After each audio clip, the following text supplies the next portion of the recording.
Biscuits and Tea. Have you guys ever been on the dark web? Yeah, I have.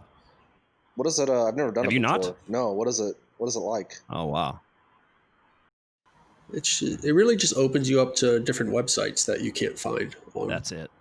And there's the majority, apparently. The way it works, you've got I don't know what they call it, but if you think of it as like a mountain, you have at the top what would appear above the mountain, everything that's normal, Google, searchable, stuff like that. And then as you go down underwater, maybe now you've got like this first level and you go down. So you got dark web, and then I believe you have deep web.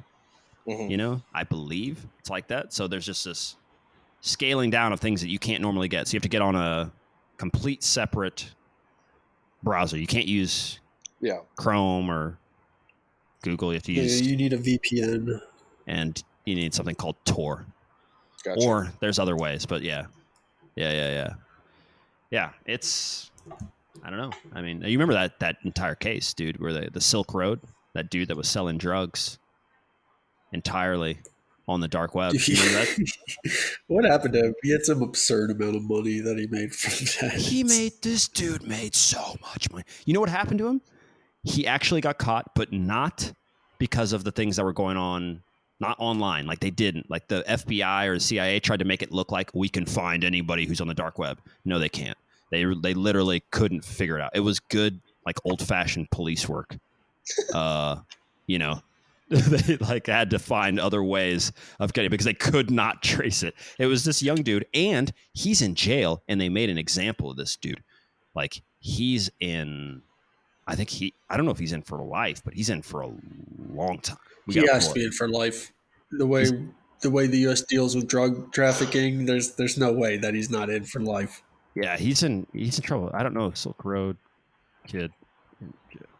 Yeah, some dude from the West Coast, though, right? I think that's what he's. So on May 29th, 2015, he was sentenced to double life imprisonment plus 40 years without the possibility of parole. And because, though, they said that he paid $730,000 in a murder for hire deal targeting at least 5 people because they threatened to reveal who he was. His name's Ross Ulbricht. Holy crap. I never understand those people. Like if I started the Silk Road, once it got to a certain point where you have enough money, which would have been probably pretty early for him to just dip and just do whatever you want for there. So why do you stay in that? I don't know. Because he's something so risky. Like why would you not get $100 million, which I'm sure he had super quick. Not enough. And just dip. And I'll just go sit on $100 million. I don't. That's a good question. Maybe he didn't know how to get it out. It was a different time. Bitcoin wasn't huge. Like we didn't have all the things that we had back then. Maybe you couldn't, because now you can like figure out to get your Bitcoin. You can. There's a lot of places. If he started that whole thing, he could have sorted something out. There's no way he could have sorted something out. Yeah. How much Ross Ulbricht? How much did he? He made $28.5 million at the time he was arrested. Oh, so he didn't have as much as actually I thought he had. Yeah, that's not enough. I mean, what are you going to do with $30 million? No, you can't do anything. I guess I would have kept going for more. Yeah. Well, I mean, let's not get greedy, but like we need at least $50 million if I'm going to live. I don't know how I've been surviving without $50 million in my life. What a guy. There's got to be something like this going on now too. I'm sure. Some new Silk Road. Like the drug, dude, I saw some documentary that we've injected like some sort of billions of dollars into, what do you call it? The war on drugs. It's not working. The war on drugs is not working. No, it's... As everyone... Yeah. It's not working. We're not winning any war on drugs. It's kind of like our war... Did we win the war on terror? Wasn't that Bush's war? Is that over? Yeah, we killed. I don't know. Yeah, we killed Hussein, and then there was no more terror. We 100% won that. Terror's over. So, that's how that works, right? Okay. Yeah, I didn't know. Yeah, the war on terror. All right. Yeah.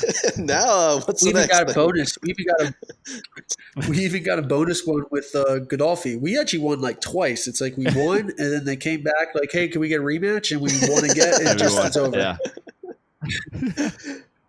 We're the war on terror. What a hilarious thing. The war on drugs has been know. going on since what, the mid 80s? 70s? I don't know. 80s. So that, it would have been Ronald Reagan, right? Ronald Reagan started the war on drugs. I think so. Yes. Yeah. I think Ronald Reagan. I would guess like 79. Yeah, Ronald Reagan followed by Bill Clinton.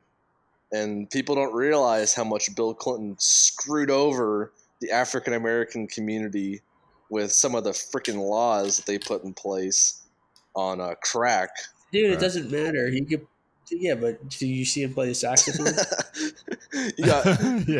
Yeah, he does. He plays the saxophone. The war on drugs started on June 18th, 1971. Yeah. And it was won in. It appears that when Trump was elected, we won the war on drugs. That's what he's claiming. And we won. I'm elected, and we've won the war on drugs now. Moving on.